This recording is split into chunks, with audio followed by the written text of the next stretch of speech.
something in this area will be yours. We're here. Yeah, something in this photo could be free by the end of this video. You never know what it is. It? All right, what's up, YouTube? How's it going, guys? All right, What's holding us back? Yes, straight to it. Today, we got top 21 things holding the hobby back. If only we could fix these things. Not only all of us would be more successful, but also all of the people that come after us. Yeah. So let's change course. Hopefully enough people are listening and we can do it together. There's progress left on the table that we need to grasp and run with between innovation and progress. Those are two different things, but I've got a little bit of both. All right, bet you neither of us know what's on either one's list. I bet you there's crossover here today, though, because there's some really important things here. Let you go first. Woo! Where am I going today? I'm going to mix it up because I don't want to just go down this list. It's in no order whatsoever. So I'm going to start with what's holding us back in this hobby is that ever-standing or seemingly ever-standing debate between cheap and fighting for the cheap, and I can do this, I don't have to spend that, I don't have to spend that, versus best practice, unlimited budget, you should do X and X and X, and in theory, all of those things are nice, but I think a majority of us fall somewhere down the middle. Okay, that is the truth of every conversation. I don't care the pendulum. If it's political, it's reefing, it doesn't matter what it is the extreme ends of both of these equations are never right. Yeah. Right? Yeah. It's always some blend in the middle. So if I chose to build a tank with the only goal of being cheapest, I missed the goal of success. I'm actually trying to care for these animals.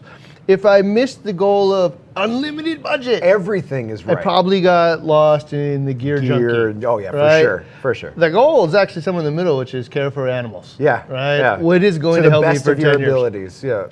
Whether it's money, it's the best of your abilities, maybe you don't have the money, you can be successful without being on an extreme end.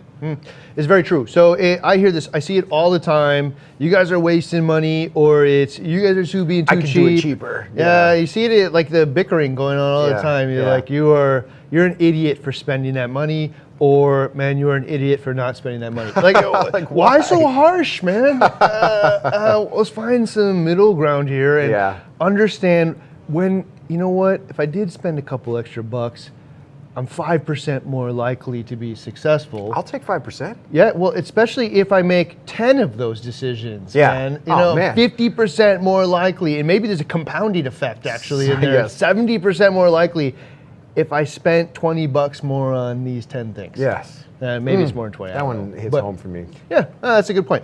All right, so number one for me. Okay. Holding us back here is treating reefing as a craft rather than a science, right? Oh. So I was just reading my favorite cookbook, The Food Labs, the other day. Yeah. Right, and I was reading like, how did he come up with this great book? And this is like the only cookbook you could read cover to cover. It will change the way that you cook in a way that you can never go back again. I gotta get this book. Yeah, and I keep thinking of like we should need this version of this for reefing as well. Might be coming. Because, right, he says, the biggest problem with cooking over the years was it's treated as a craft, meaning that, whatever my grandma told me about baking is the truth, right? Yes, it's like blasphemy if you say anything else, right? Whatever my buddy Joe told me about barbecuing, absolutely it's gotta true. be the truth. And he's been barbecuing for 20 years, he must know I've tasted his ribs. Okay, so the example that he uses, and I think everybody has heard this or experienced this in some point in life, is the fact of you want to make sure you sear your steak first to sear all the juices in. I've heard that. I've heard that 8 million times. Hundreds of times. All right, total garbage. You are not hermetically searing all of the juices in. It does not happen, doesn't work. We've all heard it. Decades of people have regurgitated this thing. And all it took was for one dude to look at it, flip it over, and watch the juices come out the top and say, that's wrong. That is wrong, right? And then, Ken J at Food Labs does a bunch of experiments and actually proves it. This is total garbage, yet we all been listening to it forever. Okay, so getting off the cooking analogies, back to reefing. Yes. There's so many things that reefing is treated like a hobby or a craft rather than science. let's find the answers rather than, you know what? Actually, the phrase I've used in the past is plausible theory. Oh yeah, right. That's as long as it sounds plausible. 3 people out of 6,000 agreed. Regurgitated then for it decades. must be true. Yeah. And we forget, like when I go and ask on a forum, and they're like, "Hey, I had this experience. Did somebody else too?" Oh, right. And Okay. it feels so overwhelmingly positive when 3 to 5 to 10 people say, "Yeah, I had that too." 15 posts right away pop up and say, "Yeah, me too." Yeah. Oh, it's got to be true. How about the other 4,000 people that saw it and didn't happen to me? I didn't feel like telling you it wasn't true, but like they did that by not posting. Right, okay. So yeah, I don't know. It's that craft versus science. I actually saw that very conversation today. A buddy of mine, me and Elliot over at Marine Collectors were talking about something, and he's like, "Hey, did this thing happen?" And I'm like, "Well, no, but I'll be honest, man. You think this happened in my tank, but in the nature of it is I had a challenge, and the people that use that thing over there too, we all had challenges, Right? You know, so it's like, you know what? I've been polling people leaving the hospital, and it turns out they're sicker than most people. Well, yeah, because of where they were, man. Yeah, so like, I don't know. You get all this stuff together. So that's number one for me. I mean, in that, you think about all of the things in our fish tanks. We're talking water chemistry, that's science, biology and bacteria and food and metabolic functions and fish health and fish disease. All of these things are science-based. There's no room for science? Okay, so the one that bothers me the most recently in the last 12 months or a year or two is the pH thing. Yeah. Okay, so exactly. We all know that like you could maintain aquarium 7.8 to 8.3. Also, mysterious deaths too along the way. Yeah, right. I'm not gonna like claim that you're gonna like not have those deaths if you fix your pH, but It's got to be something. I'm gonna claim it. I'm changing my mind. I'm gonna claim it because the reason I want to claim it is because I've read so many damn studies, man. Yeah. There's so many studies out there that prove the acidification of the ocean by just 1/10 of a degree changes the trajectory of not an animal but an entire reef. 1/10 of a part per million? Yeah, 1/10 of a 0.1 pH point. Yeah. Right? And it does that because we know that the way that our corals grow is by precipitating out calcium and carbonate skeletons, and they do that by increasing the pH inside their own tissue to precipitate it out. Yeah. They have to get rid of the excess hydrogen. Right. It's hard to do in an environment that has excess hydrogen in the water. Already in it. All science, all pure play, all backed by peer-reviewed science. Everybody in marine biology will agree. We don't need Not in the reefing hobby. Hey, 7.6 No, to 8.3 is fine. No, fine. Yeah, I don't know. All right, Okay. so treating There you reefing go. as a craft rather than a science is holding the hobby back. I mean, that kind of leads into my next one, which is holding us back is regurgitated garbage.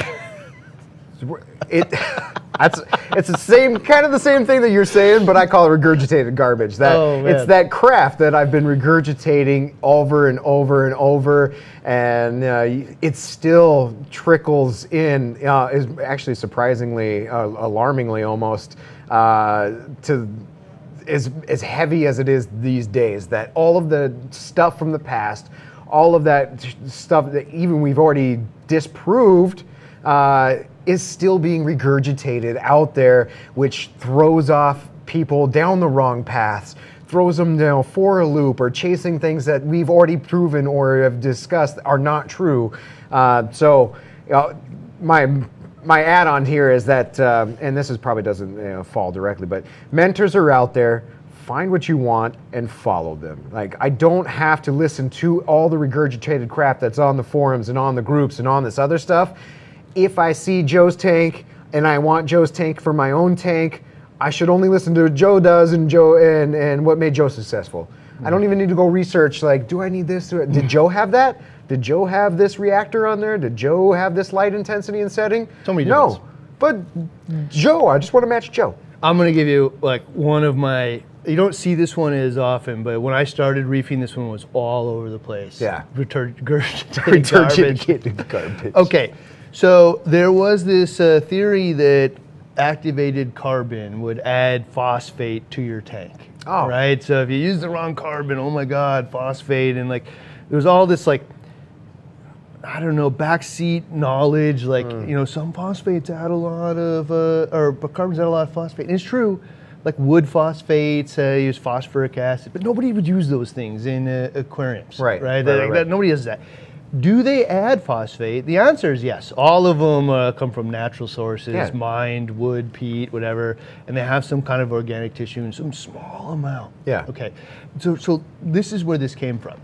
Is there was one of the leaders of the hobby who went out there and like did an experiment where he put a tablespoon of carbon in a cup of water, and then he got an amazing like 1 part per million phosphate or 0.1 or whatever it was. I'm like, oh man, look, this is terrible. Oh my God. And I'm like, okay, man, sure. But do the math here, man. Teaspoon to a cup of water? No, tablespoon. Or it was a tablespoon to a cup of water. I think there's like 16 tablespoons to a cup or something. So a cup of carbon in 120 gallons of water. No, man. What it was, dude, is you would have, to recreate this thing in your tank, you had to add 16 gallons of carbon to a 100-gallon tank to get a 0.1 reading of phosphate. Wow. No way. No way would I could do the same thing with a cube of food. It is not relevant, man. But it's regurgitated as carbon is a source of phosphate. Yeah. And even when presented with this information, but it is a source of phosphate.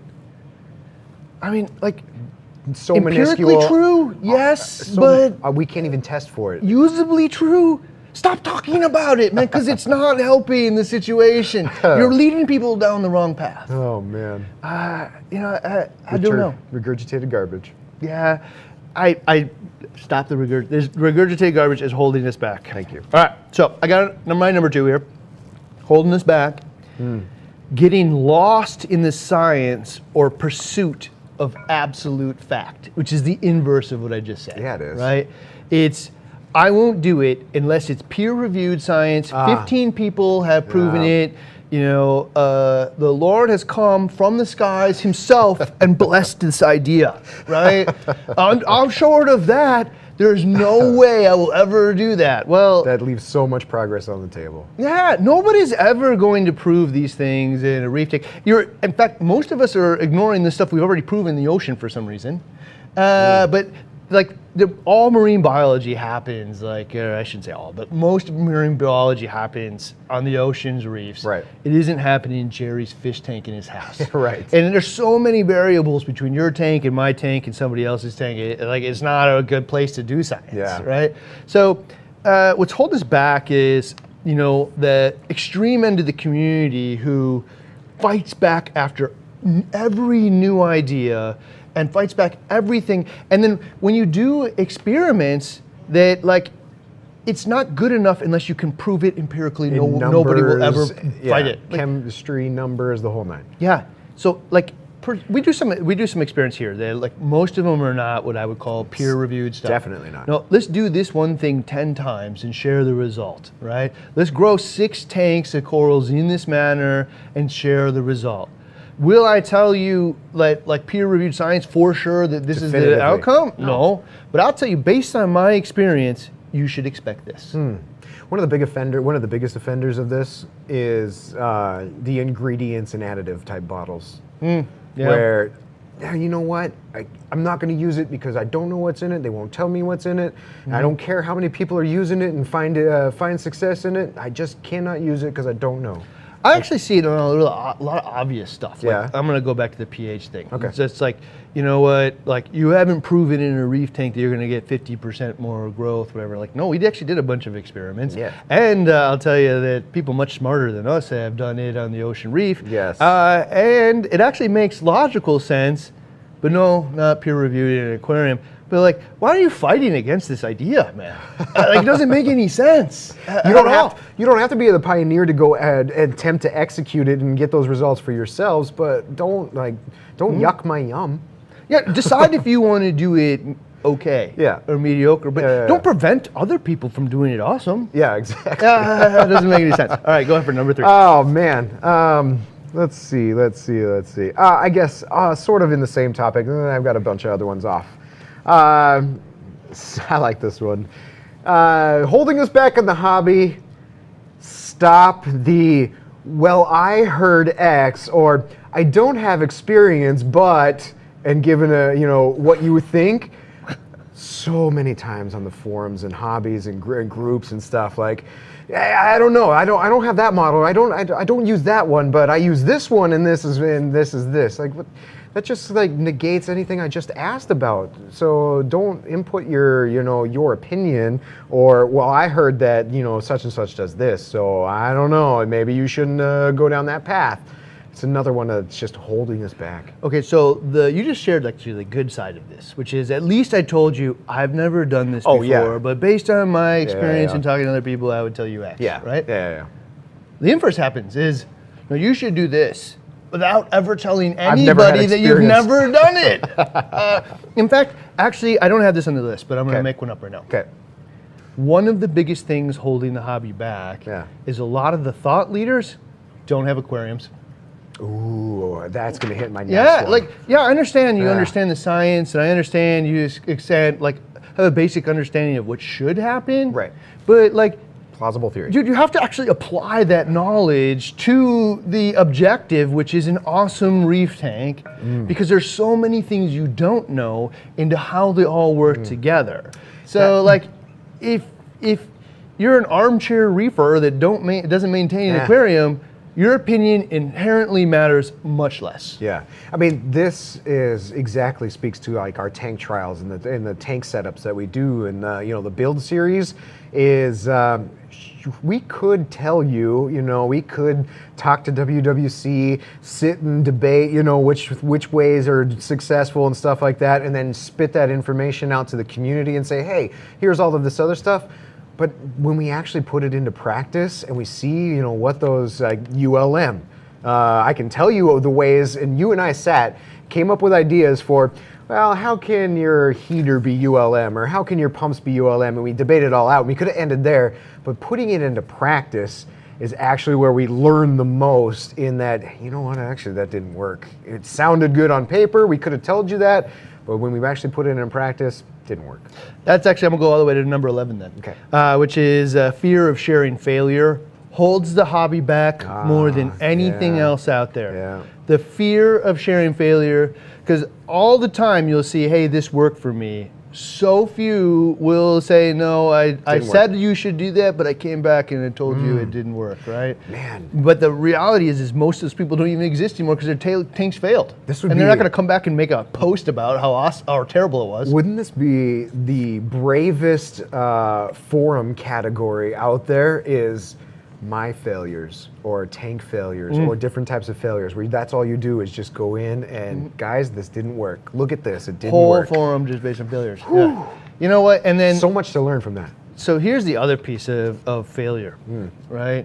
Is I use some product, or I use some method, or I use some salt, and that's why my tank failed. Maybe. But it also could be a whole series of bad decisions you made as well. And nobody really wants to own the fact that, my tank struggled at home. And I made a whole series of what I'll call bad decisions now, based on trying to maintain this dry rock bare bottom tank that, I just would do it totally different now. And I'm learning as we go, especially on these new topics. This is the first time that I've ever really tried to do this at scale in my own home environment, right? Okay, so I'm learning about it. I'm willing to share how ugly it can actually be, and we're gonna find something out together. But instead, man, I could have blamed it on 15 other different things that aren't me, so I get to save face in front of everybody. No, this was me. I screwed this thing up, and these are the things. You bring up a good point in that following in real time the progression of your tank to where you can share those failures rather than try to come up with a reason why they happened months or years down the road of why you might have failed. Sharing it in real time really helps, and that's why I would challenge anybody who's making build threads or having people follow along with their tanks. Share those failures when they happen, the moment they happen or shortly thereafter, so that way you can keep tabs on what did I do, now look at it failed, instead of trying to come up with some theory of why years later. Okay, I'm gonna butcher. I don't remember the guy's name. I think it was Herbert something or another. I did 32 clownfish or whatever. Yeah. Do you remember the guy's name? No, it's in our clownfish harem. Yeah, the playlist. clownfish harem. Somebody out there that remembers, has better memory than me, knows Robert might. He's on the the comments. 32 clownfish, 32 years or whatever it was. Okay, so this guy had, like, I don't know, man, 32 pages of his journey over the course of 6 years. I read every last word of the whole thing because I really wanted to have a fish harem. I wanted to have the little babies. I wanted to see them, how they interacted. I wanted to see the progression of one dominant female, subdominant, or dominant male, subdominant males, and the whole thing. It was like more than just having a coral in the tank. I got to watch like a hierarchy develop in a tank. It was just really awesome. And I refused to believe that it couldn't be done. So I read all of this guy's stuff, man, like 30-some pages of it. He shared the entire journey. He shares the points at which he failed and goes from 30-some clowns down to 20, adds some more, shares some of the problems with that. Yeah. And I got to learn from all of his failures so that I could have my own success. Then better than that, because we, emulated that whole thing, we were able to share a video of it. And then you got to watch it on camera for multiple years, how that worked out as well. Yeah, 4.5 years you got to watch Clown Harem. Adds a total different scale to it. We had less. I don't know how. I didn't read his thread, but would it be safe to say that we had less failures from learning from his failures and following him in our own setup of the Clown Harem tank? I'm gonna go one step farther. Okay, if it wasn't for him, I would have failed. And then the information that I would have shared with other people, they would have failed too. Yeah. So anybody who wants to thank BRS for producing the Clown Harem series, if you wanted to do that, don't thank us. Go find that thread and thank him because he's the founder of that information. He shared it. So all of you, if you can, document what you're going to do. Yeah, it helps everybody. This is one of those things that will help the future, hold us back, and will help us in the future. Exactly what we're talking about today. Yeah, helps everybody. There you go. All right. So my next one is I think you skipped me, but no, you skipped to number 11. Go ahead. Okay. Interesting. Here it is. Actually, this one isn't mine. I just got it from Brent before we came in here, but it's a great point. Manufacturers don't listen to hobbyists. They don't even listen to me. Dude, if you make this, I'll sell 8 million of them. I mean, you say like if you're at the those thought leaders in the industry that don't have tanks, this is kind of an example of that, where manufacturers, don't listen to hobbyists. I want a light that does X. I want a skimmer that does X. I want, this additive that does X, or I want a coral dipping package that covers X. And I mean, I want an inexpensive monitor. Shouted by the masses. Okay, I will give it to one, Hannah and the nitrate techer. They did go down that path and entertain how to achieve it and how to do it. And there's only, progress that we can make from there. But at least they went out and, listened to the masses and tried it out. And we also hounded them like crazy to get something like that out. It's true, man. I don't know why, but like a lot of the manufacturers don't listen to hobbyists. They don't get engaged in the community. And I got to tell you, like, as a business owner too, like I get super frustrated because like I'm trying to stay in touch with everybody here internally, externally, and understand what it is that's going to help people be successful. And then I go share that information and like, dude, if you made this thing, I would sell 8 million of them. Just make it, and no. The answer is no.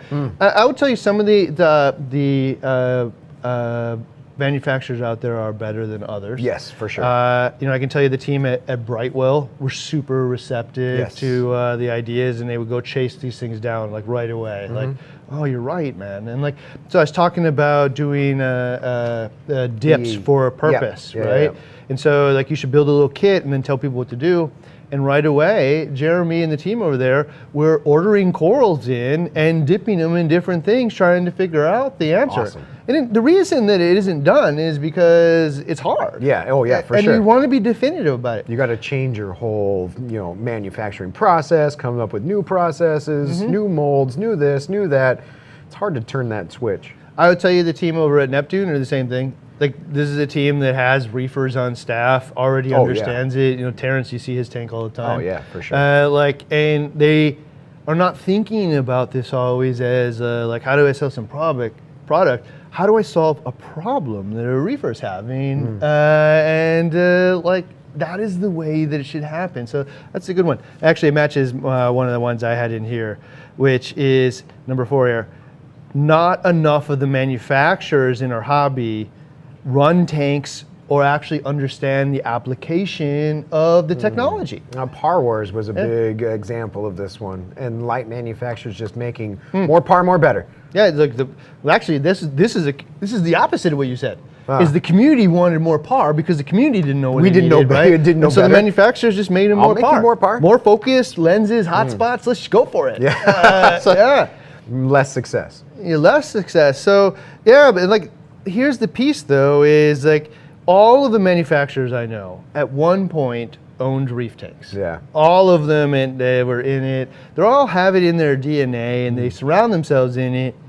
But there is nothing that will ever replace actually doing it. Yeah. There is nothing out there, man, that will have the same effect as maintaining tanks in your office, in your home, sharing it with your family, applying the knowledge, failing it, constantly using the stuff and saying, oh, you know what this needs? Wouldn't this be better if? Innovation. You can't do that without doing it.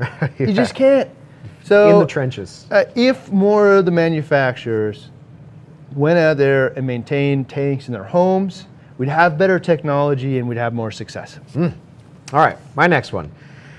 Oh, let's see. That was a good one. One thing holding us back in this hobby, no clear tank goals. In that, I can see all the different types of tanks. There's maybe 4 major types of tanks, or the most common ones. Your SPS, jam-packed dominant. I have nothing more than just SPS in that tank. I'm not entertaining LPS, softies, or any of these other ones. Just want sticks, just want encrusters, just want SPS. Versus your LPS and lower light, medium light demand. These specific biomes, around that type of tank. The softies only tank, or probably in the most common one, your mixed tanks. There's 4 unique tanks with 4 unique, distinct, ways to run them, what their needs are, how to meet those needs the best. Because we don't pick a path, or a lot. I mean, I would say when I first started the hobby, I didn't pick a path. I didn't know if I wanted a mixed tank. I liked SPS. I liked all the corals. Well, that means I'm on the path for a mixed tank. I should go seek out the information and make the goal to make a mixed tank, and whatever that entails. And maybe it's not the same as an SPS dominated system where I know like the flow and the sand and the lighting and all of this stuff don't work for that mixed tank. Have a goal, find out how to make that. So I guarantee there's a bunch of people out there watching like, what do you mean? It's just a reef tank. Why would you have specialized stuff for each one? Yeah, more par or whatever, right? Okay, well, this tank right here we set up is predominantly a LPS tank, and it's just got 2 gyres on it for flow at the moment. We might add more, but like it doesn't have the same needs as the SPS tank. It's just a different thing, right? And like it's not necessarily like, you just got to think about the importance to the application. Right. This leads into my number 3 actually. Okay. I'm bouncing around these obviously aren't in order either. The hobby hasn't adopted the Toll House cookie recipe. Right? Oh yeah. You want to make? I made these the other day with my kids. Yeah. You want to make a decent cookie? It's on the back of the chocolate chips. And it works. It works every time. Yeah, it's really every good. time you will produce some yummy cookies unless you burn. No doubt about it. There is a recipe. Okay. there can be the same thing for reef tanks, man. Like, Yep. stop the arguing, stop the bickering, stop the my way, your way, brand defense, all the stuff. No, just do it this way, and this is the result. I mean, right? Yeah, the cookie recipe is straightforward. You have a goal to make chocolate chip cookies. I don't have a goal to make peanut butter cookies and hoping that the ingredients on the back of this thing makes me peanut butter cookies. It's made for chocolate chip cookies. Same thing with your My Tank. This recipe is made for wall-to-wall SPS dominated systems with nothing else in there other than wall-to-wall SPS. Here's the recipe. So here's the thing, because they both contain flour and chocolate, you would think maybe that brownie and a cookie is the same thing. It's not, man. It's not at all. That's true. And so they're a very different thing, and they have different ways of making them epically great. Yeah. Let's adopt the recipe. So I'm going to take this on as a personal challenge, and I haven't decided exactly how to go about doing it, because not only do we have to develop the recipe, but we have to show the result, and we have to show that it's repeatable. That's the important part. That's the important part. Man, I set up 6 tanks this way, and look, you know what? 2 years from now, all six of them, awesome, right? Yeah. So I think you could go watch actually the WWC method and how we did the E170. You could follow that recipe. Yeah, you could be like, I have a high degree of confidence that you could reproduce that the way that we did that one. Yeah, especially if you see it now. Like, I think you should actually follow the 160 and have a high degree of confidence that you could do this one. Successful. But let's lay it out as simple as in the back of the chips. You can do it this way. It's on the back of my alkalinity and calcium dosing bags. Yeah, like, stop the confusion. And so this actually goes back to the food labs thing for me. Yeah. You know, when Kenjay in there is talking about how he develops this science and information, what he wants to do is tell you, here are the fundamentals of this thing, and here's the parts that you can tweak. The fundamentals you cannot break. Do not break it. And the way he described it was like, I'm going to show you how to make a perfect sausage, right? Yeah. We're going to get the grind right. We're going to get the aromatics right. We're going to get the salt mixture, right. We're going to get the whole meat, thing, the fat meat ratios right. And then at the end of it, you can say, you know what, the aromatics of this wasn't right. I would like a little less fennel or a little bit more fennel. I can make that adjustment. Yeah, make the adjustment. Go ahead, man. But don't touch the salt, because the salt actually isn't just about flavor. It actually breaks down the meat molecules and then recombines them together to create a different texture and flavor of this of the sausage that you cannot recreate in any other way, and will ruin it. Yeah. Do not mess with the salt. Like, I wish that somebody would say that in reefing. Like, oh man, here's all the ways you can perfect to your desire. Yeah. Don't mess with this. One of them, I think, is like, here's the lighting application, right? Yeah, that one. Just get the lighting in this zone, and then make sure it's covering the right area. Don't mess with it. Don't mess with it. Yeah. No, I got my phone app. Okay, good. Next one. All right. Let's see. We've kind of hit some of this, so this one we've covered in a couple different ways, but holding this back is, I guess, the updated common knowledge, and that's kind of like gets back to that regurgitated garbage conversation, or common knowledge is sort of like you said, the updated common knowledge. So lighting is a good example of that. Like you just said, here's the goal for lighting. Here's what you're trying to achieve.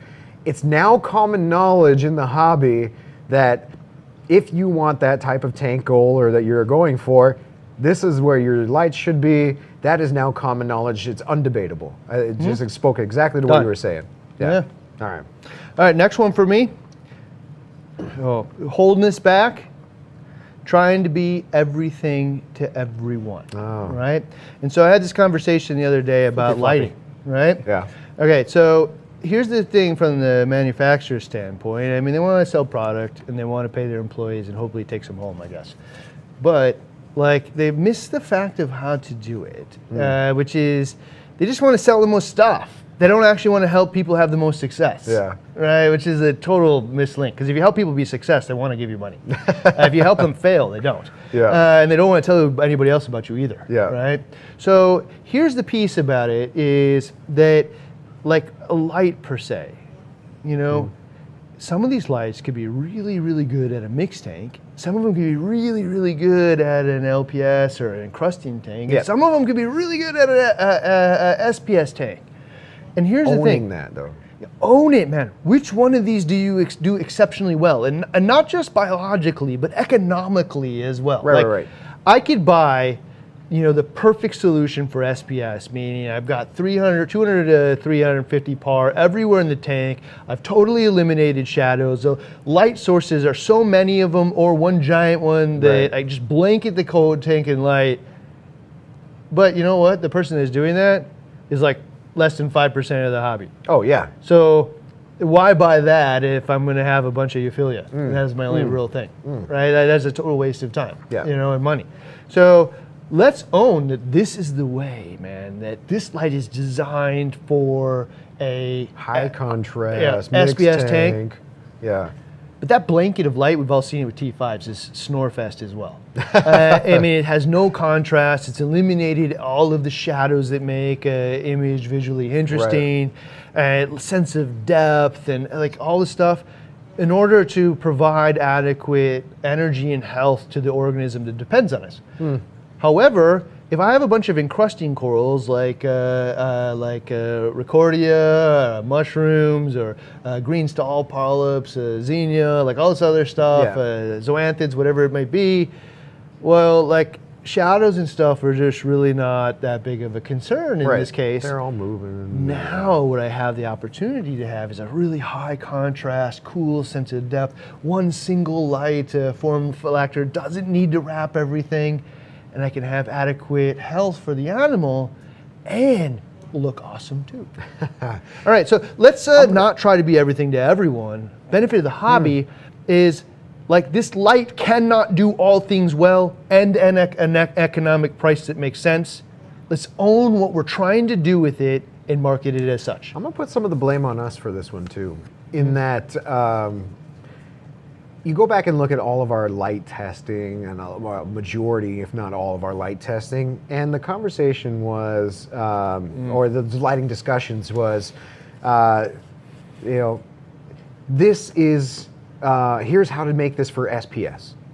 Everything else, if it can do this for SPS, I can handle all the other tanks. And that was kind of the basis of where we are coming from for arguing for all right, what is the spread of this light? What is the par output for this light? What is the, how do I use it to make this SPS tank? And instead of saying, hey, you know what, this just isn't an SPS light.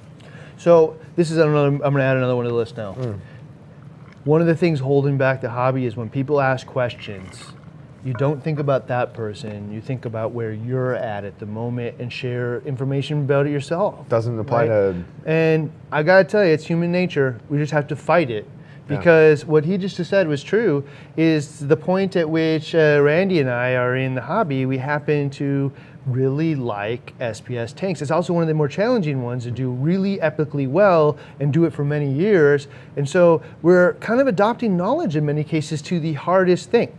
I gotta tell you though, I'm making a whole side of my tank at home all LPS because I love LPS as well. I'm making a collection, and the other side will end up being SPS. So I'll have both, but it's true that you gotta think about the person asking the question, and then get the information to them. I think that, you guys haven't seen it yet, but we're doing a new lighting investigates and a new approach to it, and I think that you're gonna see that because the opening line to each one of these things is going to be what this thing does uniquely well. Right? I would buy this for this thing. Right? And in that conversation, it's not entertaining well, if you wanted an SPS tank, you could do this with this light to get there. No, it's this thing does very, very well at your mixed tank, your high contrast, your whatever. There's no reason to talk about any how to do whatever else you're trying to do with it. This is what it does well. I mean, you could make it do the other things. Yes, but that helps. That's trying to speak to everybody. Why not just go get the thing that does that thing epically well? The other one. I don't know. Okay, go. Holding us back in the hobby. Ooh, where do I start? This one. Lack of knowledge or dispersion of the knowledge to solve common problems, specifically in coral disease. I'm going to say fish disease, and I'm also going to say things like dinos and stuff like that. The knowledge exists for some of these things, you know, like fish disease, covered extensively on forums and stuff, but the dispersion of that knowledge, the availability of that knowledge to everyone in digestible formats is there's a gap in getting this information to the masses so we all can progress together. Not just the ones that actively go out there, do the research, do the searching, and find value in the way that they're getting that knowledge. I might be a visual learner where it doesn't matter how much I read about coral disease, it's not going to hit me until somebody makes a video about it and shows me and draws the lines for me.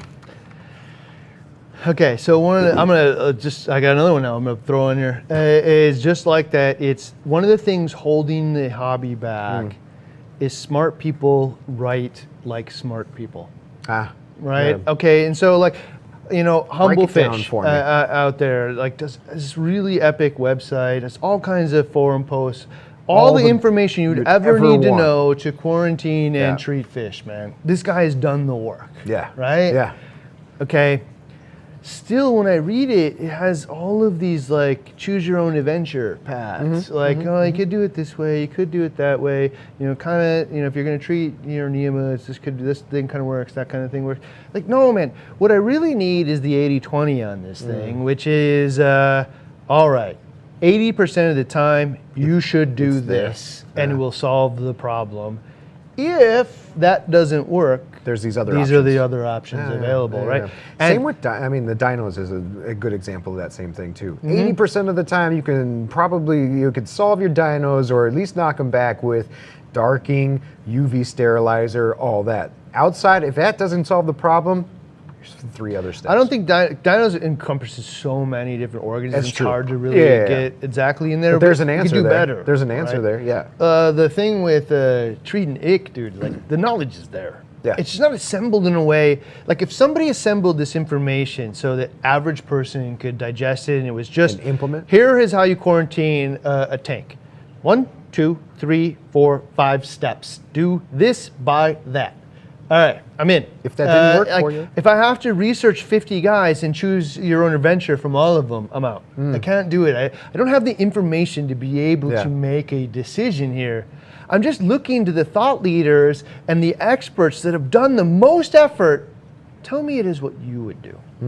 Just give me the 5 things you would do. I will do those too. I'm gonna put some of the blame on us for this one, in that this is what we do best in BRS TV over the years, is taking all of that type of knowledge and those thought leaders that have come up and done all that hard work, bringing it in, digesting it, and spitting it out in something that informs that more and more people can understand at a more basic level, a functional level. We've been really good at that over the years. So again, maybe this one is on us to some degree. So this one's interesting because, like, I totally agree with you on that.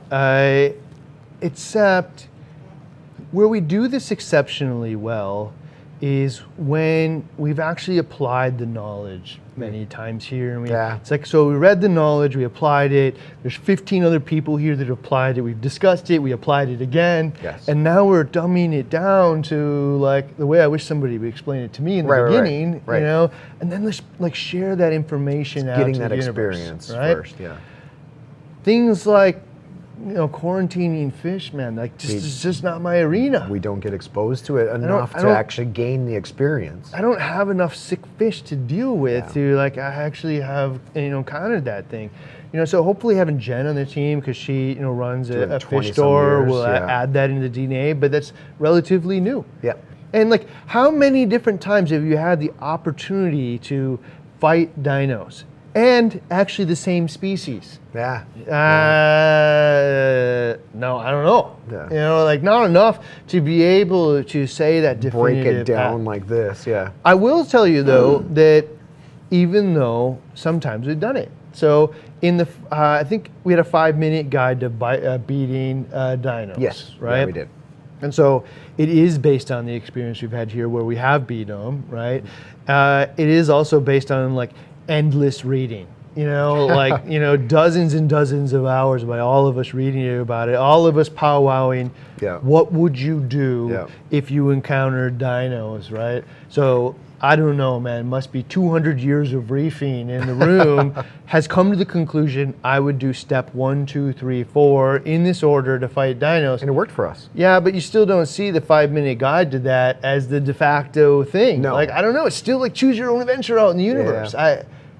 I don't know why that is. It's interesting. All right. So I'm going to put another one out here. Okay. One of the things holding the hobby back is brand or purchase defense. Right? Yeah. I bought X. It did okay for me. Yeah. It's not good enough to just share that it produced some results for me. It's like, Be all if and you all. don't buy this, you're stupid. Be Like all somehow you haven't found the wisdom that I found. Like, no, man, it's not that. Yeah. It worked for you. Share that experience because now they can put this as a relevant option in there. But then once you get so abrasive that if you don't take my opinion, all other opinions suck, I don't want to listen to you. You've now become irrelevant to me. Is that in some way, would you say that's some way related to like, trying to find an analogy in normal life, like sports teams and being so dedicated and bought into your favorite sport team that you fight, like brand? Okay, originally I was going to actually say that's not a good one. But you know what it is? The reason that you love the Twins or the Vikings or whoever it might be is an emotional connection. Right. Right? It's not because that team is actually the best in most cases. Like in fact, most cases. Well, I'm emotionally connected to my money. I spend my money on this brand. I spend my money on this brand constantly. Now I'm emotionally connected to the brand. I get emotionally connected to brand because I'm emotionally connected to my ego. Right? Okay. I've done all this research. I have figured out the right brand, price matrix, quality matrix, success matrix for me. Right. I've put 50 hours into this. I bought this product, applied it, worked, man. If you come to any other conclusion than me, you must not be as smart as me. Ah, there it is. Yeah, like that's not true, man, because like you have a different budget, you have a different goal, you have a different style of tank, and man, there's 15 ways to skin this cat, you know? Like it's a total different thing to like behave. That certainty is so abrasive. We have a massive benefit in that, say, test kits, for example. We have the ability to try and test in an investigates format every test kit on the market out there to come up with which ones we like, and across the board there was no two brands in that same pool. Maybe one that had 2 test kits that were in the same brand, but across the board we found that, you know, the Aquaforest Magnesium, winner. Nios Nitrate, winner. Hanna Phosphate, winner. Hanna Alkalinity, winner. Red Sea Calcium, winner. Not brand related all whatsoever, but the experience of having all these multiple people test it and then say, you know what, that one was easy, it was consistent, that's the one we're going to go for. Well, and that's the thing is like Sally Furt or bust, right? Or Red Sea or bust or Hanna or bust, whatever. Like if you use any other thing than that, you're just wasting your money. Like, no, actually the goal here is to get an accurate, reliable test that I can read fairly easy and trust, man.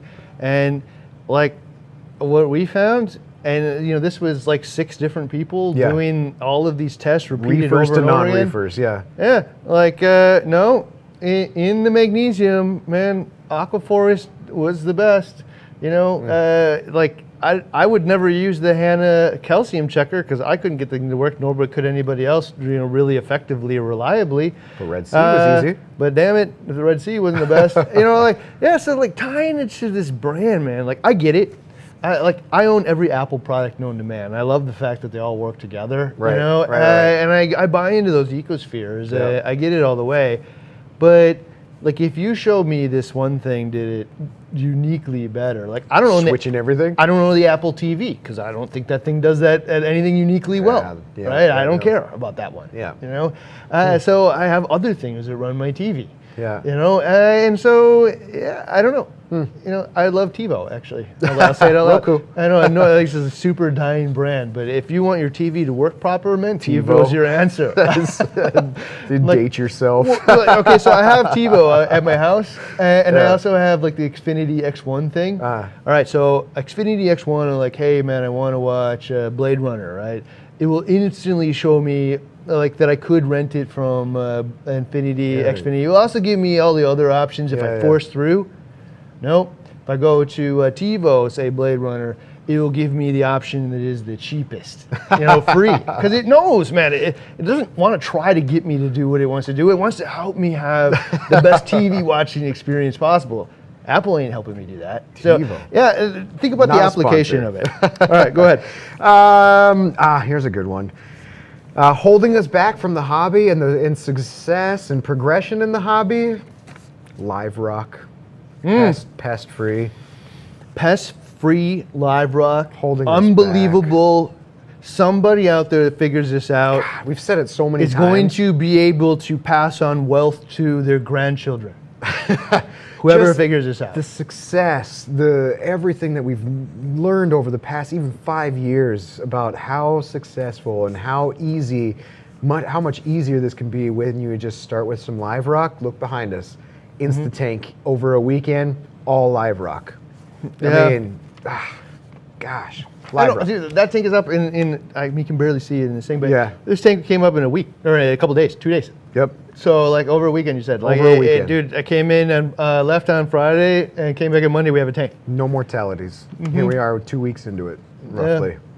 Oh, we did live lose rock. one head of a frog spawn. Oh, yeah. So, I don't know. Live rock it's that pendulum of, like, I'm going to own my part of this one. Yeah. Pendulum of, I'm so tired of pests. For God's sake, I'll do anything to get out of the circle of pests. And now I got whole new problems, And so you swing the pendulum back and forth. I think we know now enough, man, that nobody wants aptasia and flatworms and isopods and all this other garbage and funky algae and stuff in their tank. Not a single person raises their hand. Different people will go to different lengths to avoid it. Yeah. But I don't want all this stuff like coming in on the rock to begin with. Yeah. But I do want coralline algae. I do want a healthy biome. I do want copepods. I do want all that other stuff. Like, all you need to do is have a facility that brings in rock that is fishless and cultures rock. It could be a greenhouse, it could be a warehouse, it could be somewhere warm. All kinds of different things, man, and solve this problem for everyone. A pest-free live rock holding the hobby back. Big win. Yeah. All right. All right. I will say the closest one that I can think of that hits that is Real Reef. So it's still packed in a box and sat in a box for who knows how long. Towel, paper towel. But like buying it, it came, like I had the same experience as this actually at my house, which is when I got that rock from Tampa Bay Saltwater, I took it out of the ocean, put it in bags of water and airported it to my house, Insta-tank, right? I have no problems, no algae, no any of the garbage. Yeah. No problems at all with this tank. And like, there's got to be some options out there for that. All right. Number 7, holding the hobby back. In no specific order. Snake oil. Snake oil, man. Really? Yep. Not sharing your ingredients, not being transparent about what's in there? No. I don't care about any of that. What? Not working. Not doing what it says it's going to do. In fact, in many cases, doing stuff, saying it's going to do stuff that is absolutely impossible. I'll give you one. Okay. Fiji Gold. Does anybody raise your hand if you know what Fiji Gold is, right? Nobody sells this stuff anymore. Yeah. All right, so on the back of the packaging, it says, we'll maintain all calcium, or add calcium alkalinity and all trace elements in equal proportions to your tank, the single one additive, right? Yeah. And I'm like, that can't possibly be. And like 100% confidence that it's a perfect ratio of all calcium or major, minor, and trace elements. Okay, I open it up. Yep. It's sand, dude. Which is calcium carbonate, which has, depending. Yeah, it's sand. It's broken down, presumably, chunks of coral, calcium carbonate based sand. It does. It maintains, it contains and will add all major, minor, and trace elements in their, equal proportions in that sand, but it won't dissolve or actually add it to the water. Added it to the tank, yes. I did. Added it to the water, snake oil. Total garbage, man. I don't know. I mean, legally speaking, the wording was right. Intentionally speaking, garbage, man. Total garbage. All right, and maybe somebody out there knows something about the sand that I don't know. I don't know, but for me, it was that. Okay, but there's lots of them out there, man. Like you go to the brands that have 80 million different offerings of claims and products, and if you read them and 15 of them sound absolutely impossible. Yeah. I mean, there's some medias out there, filtration medias. You read it and it will solve pH issues. It will solve fish disease. It will solve coral health. It will solve No way. Wow, man, how did I miss this? Yeah. I mean, especially if you go search those products and you find if it's not the top of the world screaming from the rooftops on every single reefing platform you could ever imagine, something fishy. Well, and the weird part is people read and acknowledge this. You read it, and I read the 8 bullet points on here, and I know full well 4 of them are impossible and complete lies, but I trust the other 4. What? That doesn't make any sense at all, man.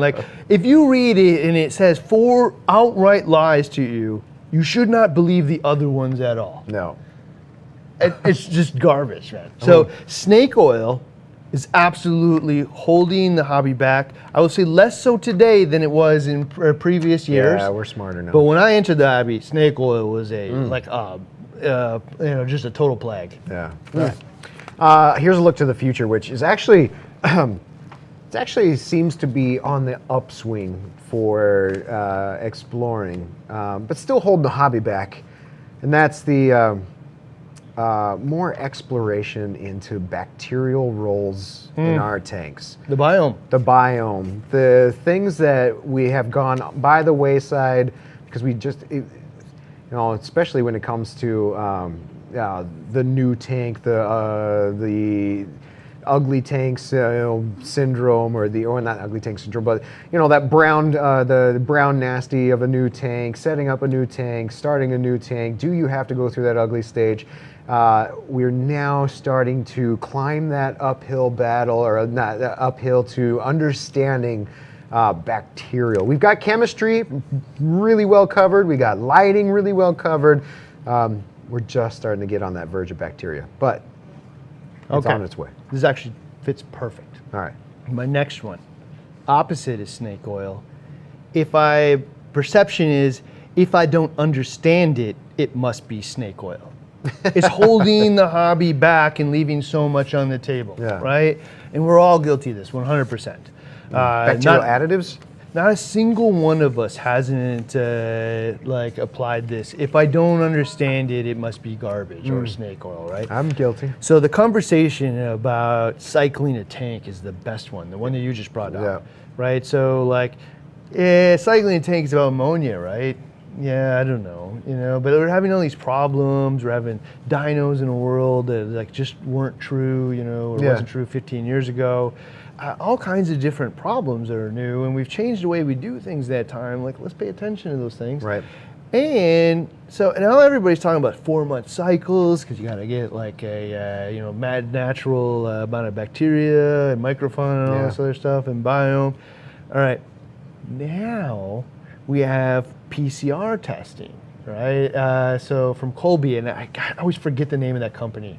That does the testing, somebody biome testing. Yeah, somebody will put it Somebody in there. put up there what the Robert testing is for the Pcr Biome Testing. Yeah. But if you find it, Robert, put it up there, please. when I finally got my reports back from Colby, dude, my tank's jacked. Like the biome in here is so much more than whether or not I'm like going to cycle ammonia out of the tank. At least I'm concerned. Right. Okay, so now, this is one of the questions that we want to answer here. And so we're going to set up a series of tanks, tests. So like we're going to test whether or not the ocean's direct or wet sand or dry sand or no sand, all of these things in redundant tests to find out, A, man, do they cycle the tank ammonia? No problem. Yeah. B, visually, does it look like garbage or does it look awesome? C, now let's get the DNA testing or the PCR testing to actually support the behind the scenes data of what type of organisms are actually populating the surface of this tank. Right. Now, not just sand, but let's do rock. Let's do bacterial additives. Let's do medias. Like, can I just soak a marine pure brick in a successful tank and then move it over? Yeah. Like, how long do I need to soak it? Let's find out the answers to those things because, you know what, man? It's not snake oil. It's just that we didn't understand it well enough before. And let's find out the answer to the biome question. Changes that conversation of what cycling is. What is from up till now, all about the ammonia conversation. But is that a truly cycled tank? Can we change what cycling a tank means? Can we change the conversation? Yeah. Yes, like permanently. Aquabiomics, thanks. Aquabiomics, thanks. I'll give you actually a really good example of like what my Reef Hobby forum, or not forum, the club here in Minneapolis. Yeah. This is dated, 15 years, but like really felt like KZ and Korlenzoot was a special breed of German snake, right? Oh yeah. Special German snakes. Okay, so here's the thing though. It's because we didn't understand it, because these guys were the pioneers of using, bacteria and media to be able to create a special biome in the tank, to cycle it to begin with, and then also use that same bacteria to help export nutrients out of it. And in those little bottles, understood that if we're going to export a lot of nitrogen and phosphorus out of the tank so we don't fuel pests, we need to add sources of nutrition back via like the amino acids and like the coral vitalizers and the sponge powers of the world. Add those things back as nutrition for the coral, so the coral has adequate sources of nitrogen and phosphorus and other building blocks of amino acids and protein to be able to thrive in an environment where we're not creating pests. Absolutely. So, we didn't understand it in the club, like a decades plus of success in Germany, producing visibly some of the best tanks in the world, but because I didn't understand it, must be snake. Wrong. Yeah. Garbage, man. Can't use it. It's holding us back. It's stuff preventing on the table. Success in the future, and regurgitating that stuff. Garbage. Is garbage as well. Yes, it comes back to your first one. Yeah. Okay. All right, I'm out. You got a couple more. I got a few more. Okay. And they're going to be just as good. Yeah. And then we got free stuff. And then we got something at the end. Yeah. Something that you see in this area is free. Okay. So number 9, the thing holding us back. Is actually kind of relates to a lot of things we talked about. The first year of reefing. Oh yeah. Okay. Yeah. So it was when I entered, 90% of people failed in the first year. That is holding the hobby back. It's so But if we can get 9 and 10 can't get past 12 months, that's a definition of holding it back the hobby. Yeah, there's no progress there. Yeah. Because automatically, if I fail in the first year, this is not the hobby for me. I'm out. Yeah. Now what we have found is that at least BRS customers, if you make it the first year, half of them drop out. I don't know why. Maybe you like shopping somewhere else. I don't know. But half of them drop out of the first year. But if you make it the first year, a vast majority make it 10. Yeah. Right. So it's that first year that, like, if I'm not successful in this, I will quit. But if I am, I'm going to love and adore this hobby in a way. Keep doing it. Allows Pass it on to my kids, generations. Get the next generation in the hobby. So getting those answers to what properly cycles a tank probably more important than anything else. For sure. Getting the Toll House cookie recipe for SPS, mixed tanks, or LPS tanks. Increasing success. The most valuable thing we could possibly Not do. selling a bunch of stuff, but getting use past I the year. still, like, here's the thing, man. I'm going to ask the community right now. Okay. If BRS, Randy and I and the rest of the team here produced a Toll House recipe, order these 5 things or 10 things or whatever, install them this way, and you will be successful. No garbage as to why or all the explanation. You don't have to explain it away. No, like they don't explain to me why I need baking powder in when I make your those Toll cookies. House recipe. It No, doesn't they just say use a teaspoon of baking true, powder. it doesn't. Right? That's a good point. They don't explain to me why milk salt. chocolate chips would be too sweet. Why do I need a pinch of salt? What does that do? Well, I don't have to explain it to you. Just do it. Just do it, and outside of this is awesome. True. If we produced the Toll House recipe of reefing for an LPS, SPS, and mixed tank, would you follow it, or would you be compelled, even on your first try, to say, well, you know what, maybe 2 teaspoons of baking soda would be better. If one's good, 2's best. I'm not sure, man. I'm not sure. So be honest. Yeah. And tell us why you would do either one, because it'd be really valuable. I'm going to read the comments in this one for sure. Yeah, for sure. Because I really want to do this. I think it could be, because the goal isn't to tell everybody what to do.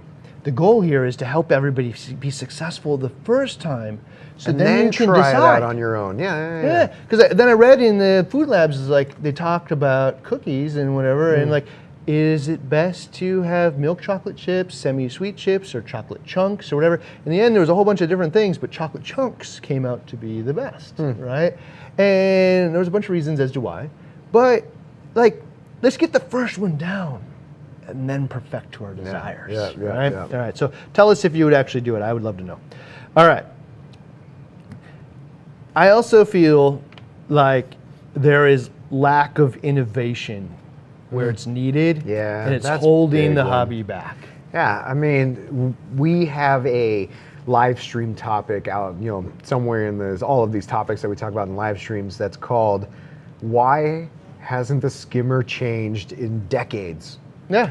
Like, why hasn't it? There's also that one, I wish they made. Yeah, we're gonna do those too. I'm gonna link to you the wish I made at the end of this one. So we're lacking where innovation is needed. So innovation could be like the coral dips, right? Use these 4 dips on these 4 types of corals for these 4 reasons. We tested it here. We did the work because we sell the damn thing and told you what to do with it and how to use it. Yeah. It's not choose your own adventure. I hope you use this successfully.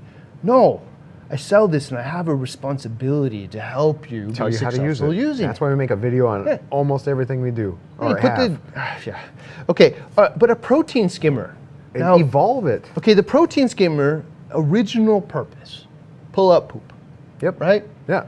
It's been Now, doing it for decades. we understand, well, there's better ways to pull out poop with a skimmer than the current designs. Yeah. But, or even like 80% of the designs are probably obsolete now. Yeah, You could probably hone in on just a handful to do this best. Yep. But background of this is another benefit of the protein skimmer is that the gas exchange, right? Yeah. Now we've been sucking air from outside to increase our pHs. We've been using like a CO2 media, but burning it through every week. We've been doing all kinds of dumb things trying to get this thing to give proper gas exchange and pHs. A recirculating CO2 scrubbing skimmer design solves pH for everyone. End of story. It's not made right now. Yeah, put a pH controller on it and a little solenoid and have it safely recirculated. Everyone will own a skimmer now, not because it pulls out turds, but because it solves the chemistry problem in a way that nothing else does. And it's ready to go, out of the box. I don't have to Design for this purpose. I don't have to DIY the whole thing myself. Why doesn't this exist? I don't know. Okay, hey, get your phone out. Oh yeah, I got my phone out. All right. Do you want to say, hey, we've got Than. Good to see you. Than, we've got welcome. Kyle Elder. Good to see Kyle, you. Hey, Kyle, thank you so much. That was the for that turtle nicest. thing? He sent me a picture of Lobzel. If anybody, go look up Lobzel, you'll know what he is. He was a piece of my past. It was the coolest thing I've opened up in ages. So Kyle, man, he sent me this gift yesterday. Awesome. You can see it on my Facebook and Instagram page, BRS TV guy, if you want. It was the nicest thing anybody's done for me in a long time, so thank you so much. Really shows your thinking. I really appreciate it. I saw Greg in there today too. Saw a lot of guys in there today. It was probably I think it was a good showing. We'll have to see afterwards. All right, are you guys ready? If you're a subscriber, you just got a free deal. It's coming your way. It will be in the community tab. Community tab. Dave, you want to show them how to get there? Yeah, there's a community tab here. Also, we're going to lead you to that one video in just a second. So go find the community tab on our checkout page. You can see today's deal if you want. It's kind of a cool one because it's actually... It's on the set. It's actually on one of us at the moment, too. It's on that guy. Yeah. All right. So you can go get that. Also, I think it is a really good one to point to here later on if you come and see us, is all the things we wish that people would make because it makes it so much better. It was a great episode. Yeah. Go check it out. It'll be super fun. See you guys.